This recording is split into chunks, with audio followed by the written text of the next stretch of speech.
Alpha சீரத்தால ஒரு செயற்கை முறையில பிறந்த ஒரு பெண்ணுடைய வாழ்க்கை கதை தான் இது. ஒரு பெண்ணானவ ஒரு குறிப்பிட்ட வயசுக்கு அப்புறம் தனிமையா ஹேண்டில் பண்ணலாம். ஆனா பிறந்த அந்த நொடியிலிருந்து தனிமை வாழ்க்கையை தான் இந்திய நாட்டுக்காக சேவை செய்ய வந்தா எப்படி இருக்கும்னு நினைச்சு பாருங்க. அப்படி நம்ம இந்திய நாட்டுக்காக ஒரு ஸ்பை ஏஜெண்டா பிறந்த அந்த செகண்ட்ல இருந்து தனிமையோடய வாழ்ந்து பல நுணுக்கங்களை கத்துக்கிட்டு இந்தியாவுக்கும் பாகிஸ்தானுக்கும் இருக்க போரை எப்படி சரி செஞ்சாங்க அப்படின்றதான் இந்த படத்தோடைய மீதி கதையே. இந்த படத்துல நீங்க நினைச்சு பார்க்க முடியாத ஆக்ஷன் லெவல நம்ம ஆலியா பட் பண்ணிருக்காங்க. அவங்களுக்காகவே இந்த படத்தை பார்க்கலாம் தான் சொல்ல முடியும். அந்த அளவு பயங்கர எஃபர்ட்டிங்கா இந்த படத்துல நடிச்சிருக்காங்க. ஒரு பெண் இப்படி எல்லாமே நடிக்கலாமா, ஒரு பெண்ணுக்கு இவ்வளவு தைரியம் இருக்கா, சோ இவங்களுக்கா இவ்வளவு எனர்ஜி இருக்குது அப்படி சொல்லிட்டு நம்மளையே ஆச்சரியப்பட வச்சிருக்கு. படத்தோட ஒன்லைன் ரொம்ப சிம்பிள். இந்திய நாட்டோட எதிரி யாருன்னு கேட்டா பாகிஸ்தானை தான் சொல்லுவாங்க. பாகிஸ்தான் கிட்ட இருந்து நிறைய போர் இந்திய ராணுவத்தாலே தாக்கு பிடிக்க முடியல. இதுக்கு ஒரு முடிவை கட்டணும் அப்படின்றதுக்காக இந்திய ராணுவத்தோட தலைவன் மேஜர் கர்னலும் அவருடைய அசிஸ்டன்டும் சேர்ந்துக்கிட்டு ஆல்பான்ற சீரத்தை உருவாக்குறாங்க. இது ஒரு செயற்கை சீரம். இந்த சீரத்தை அந்த சீரத்துக்கு ஆல்பான்னு பேர் வைக்கிறாங்க. இந்த ஆல்பா சீரத்து மூலமா பிறக்கிற குழந்தை பிறந்த அந்த செகண்ட்ல இருந்து ராணுவத்தோட எல்லா ஸ்கில்ஸோடையும் அவ வளர்ந்து வருவா அப்படின்றதுக்காக இந்த ஆல்பா சீரத்தை ஒரு லேடிக்கு இன்ஜெக்ஷன் பண்றாங்க. அது வேற யாரு மேல, இந்த கர்னலோட வைஃப் தான். சீரத்தை இன்புட் பண்ணதுக்கு அப்புறமா 10 மாசத்துக்கு அப்புறம் குழந்தையும் பிறகுது. ஆனா எதிர்பாராத விதமா நம்ம கர்னலோட வைஃப் இறந்து போயிடுறாங்க. குழந்தைய மட்டும் தான். அப்பதான் தெரிய வருது மேஜரோட அசிஸ்டன்ட் கர்னல் இருந்தாரு பத்தியா,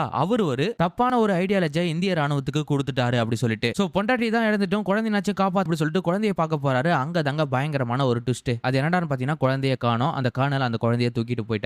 இந்த இடத்துல தான் ஒரு வெறித்தனமான ட்விஸ்ட் வைக்கிறாங்க. அதுதான் இந்த படத்தோட முக்கியமான லைனப்பே. அந்த குழந்தைக்கு என்னாச்சு, இந்த இந்திய ராணுவத்தை காப்பாத்துறதுக்கு யாரு தான் வந்தாங்க அப்படி சொல்றதா இந்த படத்தோட மீதி கதையே. இந்த படத்தோட முழு கதையை தெரிஞ்சுக்க மறக்காம நம்ம சேனலை சப்ஸ்கிரைப் பண்ணிட்டு இந்த வீடியோவை ஸ்கிப் பண்ணாத பாருங்க. இந்த படம் ராணுவத்துக்காக ட்ரை பண்ணிட்டு இருக்க எல்லா பெண்களுக்கும் ஒரு மோட்டிவேஷனான படம் தான் என்னால சொல்ல முடியும். சும்மா அந்த அளவு பர்ஃபார்மன்ஸ் லெவல்ல நம்ம ஆலியா பட் கலக்கிருக்காங்க. சரி வாங்க இந்த படத்தோட முழு கதைக்குள்ள போகலாம். அதுக்கு முன்னாடி நம்ம ஜூன் 30 சேனலை சப்ஸ்கிரைப் பண்ணாதா சப்ஸ்கிரைப் பண்ணிடுங்க. பக்கத்துல இருக்கிற பெல் ஐகானையும் பிரஸ் பண்ணிடுங்க. படத்தோட ஆரம்பத்துல இந்தியாவை தான் காட்டுறாங்க. இந்தியாவை சேர்ந்த ராணுவ வீரர்கள் கிட்டத்தட்ட நூத்துக்கணக்கான பேர் இறந்து கிடக்குறாங்க. அவங்களுடைய சவப்பெட்டிகள் எல்லாமே பார்த்துட்டு இருக்க நம்ம கர்னல் அப்புறம் மேஜர் இதுக்கு எல்லாத்துக்கும் ஒரு வழிகட்டியே ஆகணும் அப்படி சொல்லிட்டு ரெண்டு பேரும் ரொம்ப எமோஷனலா இருக்காங்க. அது மட்டும் இல்லாம இந்த பாகிஸ்தானால இன்னும் எத்தனை ராணுவ வீரர்கள் நம்ம இழக்க போறோம், இவங்களுக்கு பதிலடி கொடுக்கிற விதமா நம்ம ஏதாவது ஒரு விஷயத்த பண்ணியே ஆகணும் அப்படி சொல்லிட்டு ஒரு தீவிரமாவே இருந்துட்டு வராங்க. சோ இந்த நேரத்தில் தான் நம்ம கர்னல் என்ன சொல்றாருன்னா, நம்ம மேஜருக்கு நம்ம புது ஆபரேஷன் ஸ்டார்ட் பண்ணுவோம். அந்த ஆபரேஷனுக்கு ஃபர்ஸ்ட் ஹையர் டீம் கிட்ட பர்மிஷன் கேட்கணும். அவங்க பர்மிஷன் கொடுத்தா மட்டும் தான் நம்ம அடுத்த கட்டத்துக்கு முன்னேற முடியும். அப்படி இல்லனா இதே போல பாகிஸ்தான் கிட்ட அந்த ராணுவ படை கிட்ட நம்ம பயந்து தான் வாழணும். நம்ம முகத்துல பயந்தெரிஞ்சா நம்மள நம்பி இருக்கிற மக்கள் என்ன செய்வாங்க நினைச்சு பாருங்க அப்படின்ற மாதிரி அந்த கர்னல் நம்ம மேஜர் கிட்ட நிறைய கேள்விகளையும் அடுத்த கட்டத்துக்கான நடைமுறைகளை யோசிச்சுட்டு வந்துட்டு இருக்காரு. ஆனா மேஜரோட நோக்கம் எல்லாமே எப்படி இருக்குதுன்னு பாத்தீங்கன்னா, சோ இவ்வளவு பெரிய இழப்பு இந்தியாவுக்கு பெரிய பேரிழப்பா தான் இருக்கு. நம்ம எதுவும் அவசர அவசரமா முடிவு பண்ணாம கொஞ்சம் நிறுத்தி நிதானமா முடிவு பண்ணா இந்த இழப்புகளை தவிர்க்கலாம் அப்படின்ற மாதிரி அவரும் யோசிச்சுட்டு வந்துட்டு இருக்காரு. சோ இப்படியே நாட்களும் நகர்ந்து போயிட்டு இருக்கு. கிட்டத்தட்ட 3 மாசம் ஆயிடுச்சு. 3 மாசத்துக்கு அப்புறம் தான் காட்டுறாங்க. சோ இப்ப பாத்தீங்கன்னா ராணுவத்தை சேர்ந்த ஹையர் ஆபீசர்கள் எல்லாமே வந்து ஒரு மீட்டிங்ல பேசிட்டு வந்துட்டு இருக்காங்க. இந்த மீட்டிங்கை எடுத்து நடத்துறது யாருன்னு பாத்தீங்கன்னா நம்ம கர்னல் தான். இந்த கர்னல் சொல்றேன்ல, அவர் வேற யாருமே இல்ல, நம்ம பாபி டோல் தான். 3 மாதத்துக்கு முன்னாடி நடந்த போர்ல நம்ம ராணுவ வீரர்கள் கிட்டத்தட்ட நூத்துக்கணக்கான பேர் இறந்து போயிருக்காங்க. இந்த இழப்புகள் எல்லாமே நம்ம சரி செய்யணும், நமக்கு வலுவான ஃபோர்ஸ் இருக்கணும். அந்த ஃபோர்ஸை தான் நான் இப்போ உருவாக்கிக்கிறேன் அப்படின்ற மாதிரி ஒரு 3 ராணுவ வீரர்களுடைய போட்டோவையும் அவங்களுடைய ஸ்கில்ஸையும் ஒரு லைவ் டெலிகாஸ்ட் மூலமா ஹையர் ஆபீசர் எல்லாம் போட்டு காட்டு வந்துட்டு இருக்காரு. அது மட்டும் இல்லாம இப்ப இந்த ராணுவ வீரர்கள் எங்க இருக்காங்கன்னு பாத்தீங்கன்னா பாகிஸ்தான்ல தான் இருக்காங்க. ஒவ்வொருத்தர்கிட்டயும் ஒவ்வொரு ஸ்கில் இருக்கு. ஒரு அறைக்குள்ள மாட்டிக்கிட்டு இருந்தா கூட கண்ணிமை இருக்க நேரத்துல அந்த அறைக்குள்ள இருக்கிறவங்க எல்லாத்தையும் போட்டு தள்ளிட்டு அங்கிருந்து தப்பிச்சு வரத்துல இந்த 3 பேரும் வெல் ட்ரைனிங்கை எடுத்துட்டு வந்துட்டு இருக்காங்க அப்படின்ற மாதிரிலாம் சொல்லிட்டு வந்துட்டு இருக்காரு. இந்த 3 பேர் மாதிரி நிறைய பேரை நம்ம உருவாக்கணும் அப்படின்ற மாதிரிலாம் அவரும் ரிக்வெஸ்ட் பண்ணி கேட்டு வந்துட்டு இருக்காரு. இதுக்கு நம்ம ஆல்பா அப்படின்னு சொல்லிட்டு ஒரு ஆபரேஷனை ஸ்டார்ட் பண்ணலாம் அப்படின்ற மாதிரிலாம் கேட்க, ஆல்பான்றது ஆபரேஷன் இல்ல, அது ஒரு சீரம். இந்த அதீத விதமான ஸ்கில்ஸ் இருக்கக்கூடிய ஒரு சீரமா தான் நம்ம உருவாக்க போறோம். அந்த சீரமை ஒரு லேடிக்கு இன்ஜெக்ஷன் பண்ணி ஒரு செயற்கை முறை குழந்தைய பிறக்க வைக்க போறோம். அந்த குழந்தை பிறந்ததிலிருந்து ஒரு பயங்கரமான ஸ்கில்ஸ் கோடையும் இந்திய ராணுவத்துக்காக போராடுற எல்லா திறமையோடையும் இருக்கும். சோ இந்த சீரஸை உருவாக்கத்துக்கு கிட்டத்தட்ட நான் 3 வருஷமா கஷ்டப்பட்டு இருக்கேன். இதுக்கு நீங்க உதவி பண்ணா நம்ம ராணுவ வீரரை யாருமே அடிச்சுக்க ஆள் அப்படின்ற மாதிரிலாம் நம்ம கர்னலும் மேஜரோட பர்மிஷனை கேட்டு அவரும் இதுக்கு தலைமை தாங்கி அந்த ஹையர் ஆபீசர் கிட்ட பேசிட்டு வந்துட்டு இருக்காங்க. சரி நீங்க சொல்றது எல்லாமே கரெக்டா தான் இருக்கு. சரி ஓகே, சப்போஸ் இந்த சீரம் வேலை செய்யாத போச்சுன்னா அடுத்தது என்ன பண்ணலாம் அப்படின்ற ரீசொல்யூஷன் ஆப்ஷனை வச்சிருக்கீங்களா அப்படின்ற மாதிரி கேக்குறாங்க. அது எல்லாத்துக்கும் என்கிட்ட ஆப்ஷன் இருக்கு அப்படின்ற மாதிரிலாம் நம்ம கர்னலும் மேஜரும் சொல்லிடுறாங்க. அதுக்கப்புறமா இந்த சீரத்தை யார்கிட்ட இன்ஜெக்ஷன் பண்ணலாம் அப்படின்ற மாதிரிலாம் யோசிச்சுட்டு வந்துட்டு இருக்கு. அந்த நேரத்தில் தான் நம்ம மேஜர் என்ன பண்றாருன்னா, என்னுடைய ஒய்ஃபுக்கு இந்த சீரத்தை கொடுக்கலாம், சோ அவ மூலமா இந்த நாட்டுக்கு ஒரு பெருமை சேரும் அப்படின்ற மாதிரிலாம் அந்த சீரத்தை என்ன பண்றாங்கன்னா நம்ம மேஜரோட ஒய்ஃபுக்கு இன்ஜெக்ஷன் பண்றாங்க. சோ ஆஃப்டர் 10 வருஷத்துக்கு அப்புறம் தான் காட்டுறாங்க. இப்போ பாத்தீங்கன்னா மேஜரோட ஒய்ஃபுக்கும் டெலிவரி டைம். இப்போ பிறக்க போற குழந்தை ஆல்பா சீரத்தோட தான் பிறக்க போகுது அப்படின்ற ஒரு எக்ஸைட்மெண்டோட எல்லா டீமும் வெயிட் பண்ணிட்டு வந்துட்டு இருக்காங்க. சோ இந்த எக்ஸைட்மெண்ட்டை கெடுக்கிற விதமா ஒரு சம்பவம் நடக்குது. என்னடான்னு பாத்தீங்கன்னா, இந்த ஆல்பா சீரத்தோட வீரியமும் தாக்கமும் ரொம்பவே அதீத விதமானது. அத ஒரு பெண்மணியால தாங்க முடியுமா அப்படின்னு சொல்றது ரொம்ப பெரிய கேள்விக்குறிதான். அந்த கேள்விக்குறிய முறியடிக்கிற விதமா இப்ப நம்ம மேஜரோட வைஃப் இறந்தே போயிடுறாங்க. இத தெரிஞ்சுக்கிட்ட நம்ம மேஜர் கர்னலை விட்டு பாக்குறாரு. அதாவது இந்த சீரத்தை அப்ளை பண்ணா யாரும் இறந்து போக மாட்டாங்கன்னு சொல்லி ஆரம்பத்துல சொன்னேன். ஆனா இப்ப பாரு என் மனைவி இறந்து போயிட்டாங்க அப்படின்ற மாதிரிலாம் ரொம்ப எமோஷனலா பேசுறாரு. அப்பதான் அந்த டாக்டர் மேஜரோட வைஃப் இருக்காங்க பத்தியா அவங்களுடைய டிஎன்ஏ டெஸ்ட்லாம் எடுத்து பாக்குறாங்க. அப்பதான் அதுல ஒரு விஷயம் தெரிய வருது. அதாவது இந்த சீரத்தை யார் அப்ளை பண்ணாலும் அவங்க இறந்து போயிடுவாங்க அப்படி சொல்லிட்டு. ஏன்னா இதுக்கு முன்னாடி நம்ம கர்னல் என்ன பண்ணிருக்காருன்னா இதை டெஸ்ட் பண்றதுக்காக அதாவது இந்த சீரம் எப்படி வேலை செய்யுது அப்படின்றதுக்காக சில ஆண்களுடைய உடம்பு எல்லாமே இந்த சீரத்தை அப்ளை பண்ணிருக்காரு. அவங்களோட நிலைமை பாருங்க கிட்டத்தட்ட ஒரே மாசத்துல இறந்து போயிட்டு இருக்காங்க. சோ இந்த விஷயத்தை நம்ம மேஜருக்கு மறைச்சிட்டாரு நம்ம கர்னல். இதை தெரியாத நம்ம மேஜரும் அவங்களுடைய வைஃபுக்கு இந்த இன்ஜெக்ஷனை போட்டு கிட்டத்தட்ட 10 மாசத்தை கடந்து வந்துருக்காங்க. சோ இப்ப டெலிவரி வந்து தான் இறந்து போயிட்டாங்க அப்படின்ற உண்மையை டிஎன்ஏ டெஸ்ட் மூலமாவும் ஒரு சில இஷ்யூஸ் மூலமாவும் அந்த டாக்டர் தெரிஞ்சுக்கிறாரு. அந்த உண்மையை நம்ம மேஜர்கிட்ட சொன்னோடனே நம்ம மேஜர் பயங்கரமா கோவப்பட்டு நம்ம கர்னல் மேல டென்ஷன் ஆகுறாரு. அது மட்டும் இல்லாம என்னுடைய மனைவியே போயிட்டா அப்படின்ற மாதிரிலாம் ரொம்ப எமோஷனலா இருக்கு. அப்பதான் இன்னொரு ட்விஸ்ட் கொடுக்குறாங்க. அது என்னடான்னு பாத்தீங்கன்னா நம்ம கர்னல் என்ன பண்றான்னா அந்த பிறந்த குழந்தைய அங்க இருந்து தூக்கிட்டு போயிடுறாரு. இப்ப நம்ம மேஜருக்கு என்ன பண்றதுன்னே ஒண்ணுமே புரியல. ஏன்னா இப்ப பாருங்க கொஞ்சம் மாசத்துக்கு அப்புறம் தான் காட்டுறாங்க. இப்ப அந்த குழந்தை தனிமையில் தான் இருக்கு. அதை பார்த்துக்கிறதுக்காக ஒரு டாக்டர் இருக்காரு. ஒவ்வொரு நாளும் அந்த குழந்தைக்கு பிளட் சாம்பிள் எடுத்து இந்த குழந்தையோட வேகமும் வீரியமும் எப்படி இருக்குது அப்படின்னு தினம் டெஸ்ட் பண்ணிட்டு வந்துட்டு இருக்காங்க. இந்த குழந்தை வேற யாருமே இல்ல, இந்த படத்தோட ஹீரோயினி ஆலியா பட் தான். அவங்களுக்கு ஆல்பான்னு பேரு. சோ சின்ன வயசுல இருந்து தனிமை வாழ்க்கையை மட்டும் தான் வாழ்ந்துட்டு வந்துட்டு இருக்காங்க நம்ம ஆல்பா. இவங்களுக்கு ஒரு பேரை வைக்கிறாங்க சீதா அப்படி சொல்லிட்டு. எங்க இருக்குன்னு தெரியாம என்ன பண்றேன்னு தெரியாம சின்ன வயசுல இருந்து அதாவது பிறந்த அடுத்த நாள்ல இருந்து ஒரு தனிமையான வாழ்க்கையை வாழ்ந்துட்டு இருக்க நம்ம ஆல்பா 1 வயசு 2 வயசு அப்படி சொல்லிட்டு கிட்டத்தட்ட 16 வயசு அவங்க கடந்துட்டாங்க. இப்பதான் அவங்களுக்கு ஒரு சில விஷயம் எல்லாமே தெரிய வருது. அதாவது நம்ம ஒரு ராணுவ வீர பெண்மணியை ட்ரெயின் பண்ணிட்டு இருக்காங்க. அதுவும் ஜெயில் மாதிரி இருக்கிற கூட்டுக்குள்ள. அதாவது சின்ன வயசுல இருந்து ஒரு ஜெயில் கைதியா தான் இருந்துகிட்டு அந்த ஒத்த ரூம்ல இருந்துகிட்டே அவங்களோட ஸ்கில்ஸை டெவலப் பண்ணிக்கிட்டும் அந்த டாக்டர் கொடுக்குற டேப்லெட்டை எடுத்துக்கிட்டும் நம்ம ராணுவ வீராங்கனை அப்படின்ற ஒரு கண்ணோட்டத்திலே அவங்களும் வளர்ந்து வந்துட்டு இருக்காங்க. சோ இதை யார் கண்ட்ரோல் பண்ணிட்டு இருக்காருன்னு பாத்தீங்கன்னா நம்ம பாபி டோல் தான். அதாவது நம்ம கர்னல். சோ 16 வயசுக்கு அப்புறம் அந்த ரூமை விட்டு வெளியே வராங்க நம்ம ஹீரோயினி ஆல்பா. வெளியே வந்ததுக்கு அப்புறம் தான் அவங்களுக்கு ஒரு சில விஷயம் எல்லாமே தெரிய வருது. அதாவது இவ்வளவு நாள் ட்ரெயின் பண்ண அன்னைக்கு ஒரே நாள்ல எல்லாத்தையும் முறியடிச்சிட்டாங்க தான் சொல்ல முடியும். அதாவது நம்ம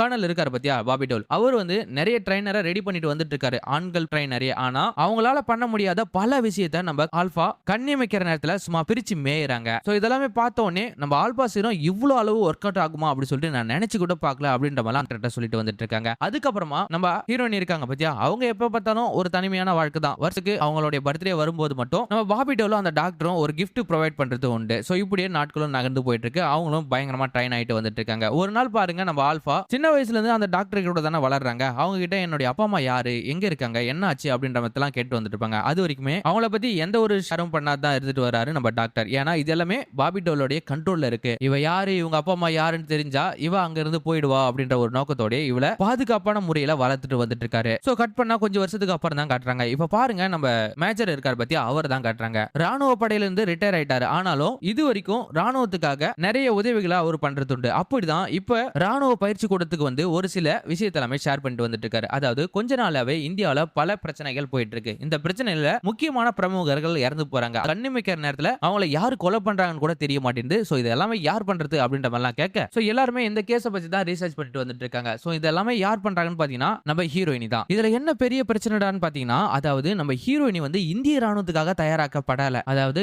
நம்ம பாபி டோல் அவரே ஒரு இந்திய ராணுவ வீரரே இல்ல. அவர் ஒரு ஸ்பை ஏஜென்ட். அதாவது பாகிஸ்தானை சேர்ந்த ஒரு ஸ்பை ஏஜென்ட். அதுக்குனால தான் அந்த குழந்தைய இங்க இருந்து கடத்தி கொண்டுட்டு போயிட்டாரு. சோ இவங்க பத்தி ஒரு பாகிஸ்தானியா தான் வளர்றாங்க. அது அவங்களுக்கே தெரியாம அவங்களுக்கு பாகிஸ்தான் இந்தியா யாருன்னு தெரியாது. நம்ம பாபி டோல் சொல்றத செஞ்சு முடிப்பாங்க. அது மட்டும் தான் அவங்களுடைய குறிக்கோளாக இருந்துச்சு. சோ அதனால தான் இந்திய ராணுவத்தை சேர்ந்த ஒரு முக்கியமான ஒரு சில பிரமுகர் எல்லாமே நம்ம போட்டு தள்ளிட்டு வந்துட்டு இருக்காங்க. சும்மா சோ இப்படியே நாட்களும் நகர்ந்து போயிட்டு இருக்கு. ஒரு கட்டத்துக்கு மேல நம்ம மேஜர் கண்டுபிடிச்சிட்டாரு. அதாவது இதெல்லாமே பாபி டோலோட வேலை தான் அப்படி சொல்லிட்டு அந்த சீரத்தினால தான் இந்த பெண் உருவாயிருக்கா. அந்த பொண்ணு வெல் ட்ரெயின் பண்ணப்பட்டிருக்கா அப்படின்ற மாதிரி தெரிஞ்சுக்கிட்டு சோ இதை எப்படியாவது நம்ம தடுத்தே ஆகணும் அப்படின்ற மாதிரி யோசிக்கிறாரு. பண்ணா நம்ம ஹீரோயினி தான் கட்டாங்க. நம்ம ஹீரோயினி பாருங்க அவங்க சின்ன வயசுல இருந்து வளர்ந்தாங்க பத்தியா அந்த இடத்தை நோக்கி தான் பைக்ல போயிட்டு இருக்காங்க. அப்படி போகும்போது அந்த இடத்துக்குள்ள நம்ம ஹீரோயினை சுத்தி நிறைய சோல்ஜர்ஸ் அவங்கள அட்டாக் பண்றதுக்காக வந்துட்டு இருக்காங்க. அங்க இருக்கிறவங்க எல்லாமே மொத்தமா போட்டு தள்ளிட்டு அவங்க இடத்த இடத்துலமே கொஞ்சம் நினைச்சு பாக்குறாங்க. சோ நம்ம இந்த இடத்துல ஜெயில் மாதிரி ஜெயில் கைதியாவே கஷ்டப்பட்டமா அப்படின்ற மாதிரி நினைச்சுக்கிட்டு நமக்கு ஒரு ஆறுதல் சொல்ற கூட ஆள் இல்லையே அப்படி சொல்லி நினைச்சுக்கிட்டு அந்த இடத்த ஒட்டு மொத்தமா க்ளோஸ் பண்றாங்க. அப்பதான் ஒரு விஷயம் தெரிய வருது. அதாவது நம்ம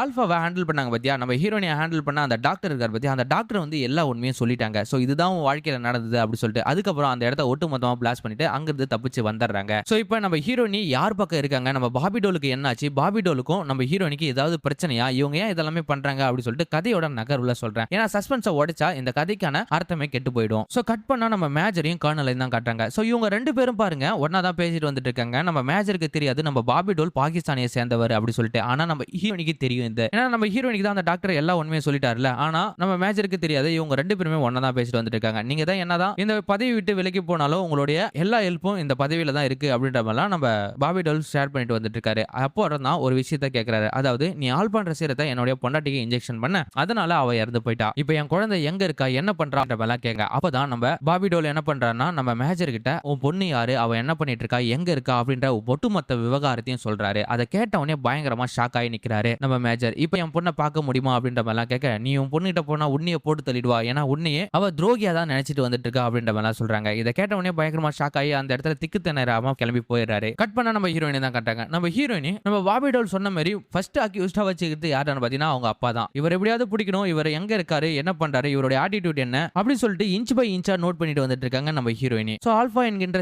சீதாவுடைய ஆட்டோ இதுக்கப்புறம் தான் தொடர போகுது அப்படின்ற மாதிரி நம்ம சீதா போர்ஷனை கட் பண்ணிட்டு இப்ப புதுசா ஒரு கேரக்டரை காட்டுறாங்க. சோ இது யாருன்னு பாத்தீங்கன்னா நம்ம மேஜரோடைய பொண்ணு. அவங்க பாத்தீங்கன்னா டெல்லியில தான் படிச்சுட்டு வந்துட்டு இருக்காங்க. ஸ்போர்ட்ஸ், டான்ஸ் அப்படி சொல்லிட்டு பல ரேஞ்சில பல விஷயத்துல பயங்கரமா கலக்கிட்டு வந்துட்டு இருக்காங்க. மேஜரோடைய பொண்ணுனா 2வது கல்யாணம் பண்ணிட்ட பொண்ணா அப்படின்ற மாதிரி தான் நீங்க கேட்பீங்க. அதுதான் இங்க ஒரு ட்விஸ்ட். அது என்னடான்னு பாத்தீங்கன்னா அன்னைக்கு அதாவது நம்ம மேஜரோடைய வைஃப்க்கு பிறந்தது ஒரு குழந்தை இல்ல 2 குழந்தை. அந்த 2 குழந்தையில ஒரு குழந்தைய அந்த டாக்டர் யாருக்குமே தெரியாத மறைச்சிருப்பாங்க. எதனாலன்னு பாத்தீங்கன்னா நம்ம பாபி டோல் பண்ண ஒரு சம்பவத்தினால தான். அதாவது பாபி டோல் இந்த சீரத்தை அப்ளை பண்ணி அவங்க இறந்து போயிடுவாங்க அப்படின்ற விஷயத்தை அவங்க டெலிவரி டைம்ல ஒரு போன் கால்ல பேசி இருந்திருப்பாரு. அது மட்டும் இல்லாத இந்த குழந்தைய நம்ம அப்படி வளர்க்கணும் இப்படி வளர்க்கணும் அப்படின்ற மாதிரிலாம் இந்த ராணுவத்துக்காக பேசிட்டு இருந்த எல்லாமே நோட் பண்ணிருப்பாங்க. அப்பதான் தெரிய வருது பாபி டோல் வந்து ரொம்ப நல்லவன் கிடையாது அப்படி சொல்லிட்டு ஒரு குழந்தை வேணா அவங்க கிட்ட இருக்கும், ஒரு குழந்தை உங்ககிட்ட இருக்கும் அப்படின்றதுக்காக நம்ம மேஜர் கிட்ட அந்த குழந்தைய கொடுத்திருப்பாங்க.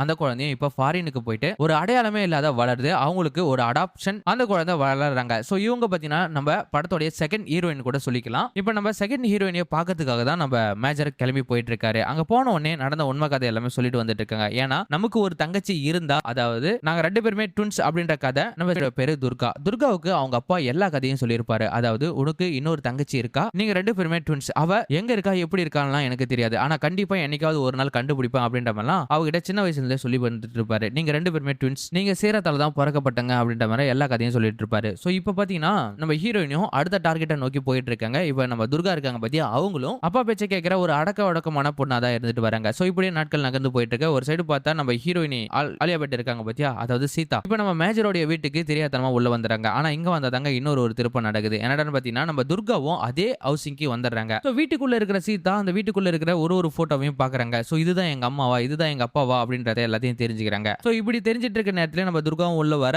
இவங்க 2 பேரும் மாறி மாறி சண்டை போட்டுருக்காங்க. சோ ஒருத்தர் பேச்ச ஒருத்தர் கேட்க மாட்டேன்றாங்க. சோ ஒரு எதிரி மாரி சண்டை போட்டுட்டு இருக்க ஒரு கட்டத்துக்கு மேல அவங்க அப்பா வந்துடுறாரு. சோ நீங்க எல்லாம் ஏன் இப்படி சண்டை போடுறீங்க அப்படின்ற மாதிரிலாம் நம்ம சீதா கிட்ட அவங்க அப்பாவும் துர்காவும் புரிய வைக்கிறாங்க. ஆனா எதையுமே கேட்கற நிலைமையில இல்ல நம்ம சீதாவை பொறுத்தளவு நான் சின்ன வயசுல இருந்து தனிமையில தான் வாழ்ந்தேன். நீங்க யாரும் எனக்கு சிம்பத்தியை கிரியேட் பண்ண தேவையில்ல, நீங்க யாரும் எனக்கு உறவு முறையும் இல்ல அப்படின்ற மாதிரிலாம் அவங்கள போட்டு தள்ளுற அந்த நோக்கத்தோட இருந்துட்டு வர்றாங்க. சோ அதுக்கப்புறம் அவங்க 2 பேரையும் கட்டி வச்சு நம்ம சீதா ஒரு கதையை சொல்ல ஆரம்பிக்கிறாங்க. அதாவது பாபி டோல் சொல்ல எல்லா விஷயத்தையும் நான் கேட்டேன், அவனுக்காக எல்லா விஷயத்தையும் நான் செஞ்சேன், ஆனா அவன் என்னையே ஏமாத்திட்டான் அப்படின்ற மாதிரிலாம் சொல்ல இந்த விஷயத்தையும் இந்த உண்மையை யாரா சொல்லியிருப்பாங்கன்னு பாத்தீங்கன்னா அந்த டாக்டர் தான். அந்த டாக்டர் சொன்ன எல்லா விஷயத்தையும் அவங்க அப்பா அம்மா கிட்ட, அதாவது துர்கா கிட்டே அவங்க அப்பா கிட்டே ஷேர் பண்ணிட்டு வந்துட்டு இருக்காங்க நம்ம சீதா. இந்த நேரத்தில் தான் திடீர்னு பார்த்தா நிறைய சோல்ஜர்ஸ் வந்து இந்த ரூமை சரௌண்டிங் பண்றாங்க. அப்ப பாருங்க சீதா கிட்ட இருக்கிற அதே பவர் தான் நம்ம துர்கா கிட்டே இருக்கு. இவங்க 2 பேருமா சேர்ந்துக்கிட்டு அந்த சோல்ஜர்ஸ் எல்லாமே இவங்க கண்ட்ரோல்ல எடுத்துக்கிட்டு பயங்கரமா சண்டை போட்டு வந்துட்டு இருக்காங்க. அப்ப பாருங்க இவ்வளவு நாளா தான் நம்ம ஒண்ணா இல்ல, இதுக்கப்புறம் நம்ம ஒண்ணா இருக்கலாம், எல்லாத்தையும் மறந்துட்டு உனக்கு புது வாழ்க்கையை ஸ்டார்ட் பண்ணலாம் அப்படின்ற மாதிரி நம்ம துர்கா சொல்றாங்க. அதெல்லாம் எனக்கு தெரியாது, என்னுடைய மிஷன்ஸ் நான் முடிக்கிற வரைக்கும் நான் இப்படி தான் இருப்பேன் அப்படின்ற மாதிரிலாம் சொல்றாங்க. அதாவது நம்ம ஹீரோயினி சீதா இருக்காங்க பத்தி அவங்களுடைய நோக்கம் எப்படியாவது நம்ம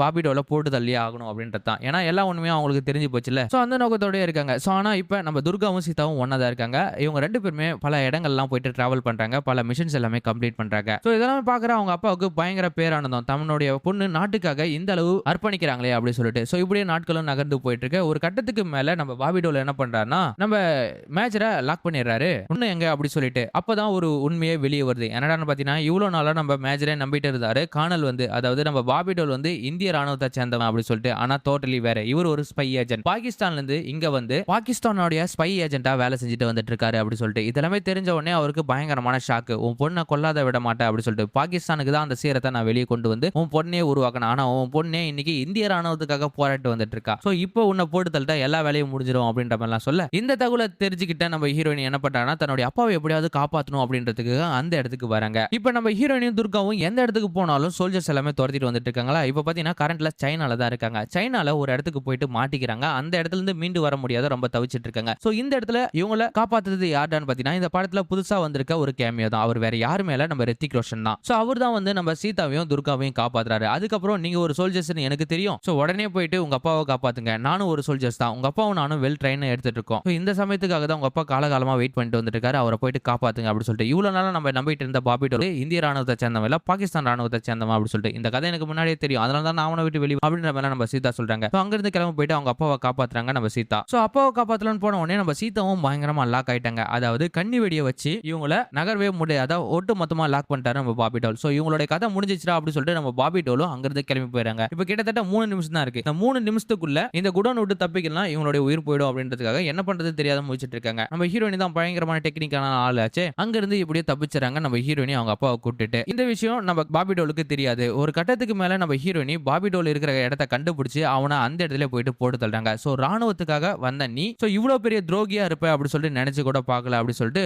வெறித்தனமா கொடூரமா அவனை கொலை பண்றாங்க. சோ இதெல்லாமே பார்த்துட்டு இருக்க நம்ம ஹீரோயினோட அப்பா மேஜர் இருக்காரு பத்தியா, அவர் பாத்தீங்கன்னா தன்னுடைய பொண்ணு நாட்டுக்காக இவ்வளவு ஸ்பெண்ட் பண்ணிருக்காளே அப்படி சொல்லிட்டு பாராட்டுறாரு, ரொம்பவே பெருமைப்படுறாரு. சோ அதுக்கப்புறம் சோ நம்ம இந்தியாக்குள்ள இருந்த அந்த ஒரு ஸ்பையும் அழிச்சிட்டோம் அப்படி சொல்லிட்டு இந்திய ராணுவ வீரர்கள் அந்த படைகள் எல்லாமே ரொம்ப சந்தோஷப்படுறாங்க. சோ இது எல்லாத்துக்கும் காரணம் நம்ம ஆல்பா தான் அப்படி சொல்லிட்டு ரொம்ப பெருமைப்படுறாங்க. கட் பண்ணா ரொம்ப வருஷத்துக்கு அப்புறம் தான் காட்டுறாங்க. நம்ம ஹீரோயினி அப்புறம் அவங்க தங்கச்சி, அதாவது நம்ம சீதா, துர்கா, அவங்க அப்பா, இவங்க 3 பேரும் ஒரு புது லைஃபா ஸ்டார்ட் பண்றாங்க. சோ அப்படி ஸ்டார்ட் பண்ணும்போது கூட நம்ம ராணுவத்துக்காக போராடுறத என்னைக்கு விட்டுறவே கூடாது அப்படின்ற ஒரு நோக்கம் நம்ம ஆல்பாக்குள்ளயும், அதாவது சீதா துர்காக்குள்ள என்னைக்கும் போனதே இல்ல. ஒரு பெண் தனிமையா சர்வே ஆகி ஒரு நாட்டை காப்பாத்துறதுன்றது ஒரு பெரிய விஷயம் தானே. அந்த விஷயத்தை தான் இதுல சொல்லியிருக்காங்க. இந்த போல நம்ம வீட்லயும் ஒரு பொண்ணு இருந்தா எப்படி இருக்கும்னு நினைச்சு பாருங்க. இந்த படத்தோட கதை உங்களுக்கு பிடிச்சிருந்தா மறக்காம நம்ம சேனலை சப்ஸ்கிரைப் பண்ணிருக்க, பக்கத்துல இருக்க பெல் பட்டனை பிரஸ் பண்ணிடுங்க.